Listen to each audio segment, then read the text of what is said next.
નમસ્કાર, હું છું આપના સાથે ઈશા દુબે. આપ જોઈ રહ્યા છો જનસાક્ષી ન્યૂઝ. નજર કરીએ આજના મુખ્ય સમાચારો પર.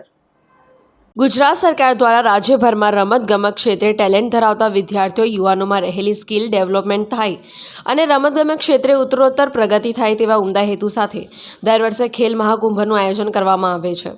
જેના ભાગરૂપે ગીર ગઢડા તાલુકાના તાલુકા કક્ષાનો ખેલ મહાકુંભનો તાલુકાના અંબાડા ગામે શુભારંભ કરવામાં આવ્યો હતો. આ કાર્યક્રમમાં ગીર ગઢડા તાલુકા પંચાયતના પ્રમુખ પ્રતિનિધિ પ્રવીણભાઈ સાંખટ, તાલુકા ભાજપ પ્રમુખ ધર્મેશભાઈ રાખોલિયા, તાલુકા મહામંત્રી કેસી રાજપૂત, પ્રોગ્રામ કન્વીનર બારૈયા સાહેબ, પટેલ સાહેબ, અંબાડા પ્રાથમિક શાળાના સ્ટાફ અને આચાર્ય, અલગ અલગ ગામેથી પધારેલ ટીમ કેપ્ટનો તેમજ મોટી સંખ્યામાં વિદ્યાર્થીઓ જોડાયા હતા.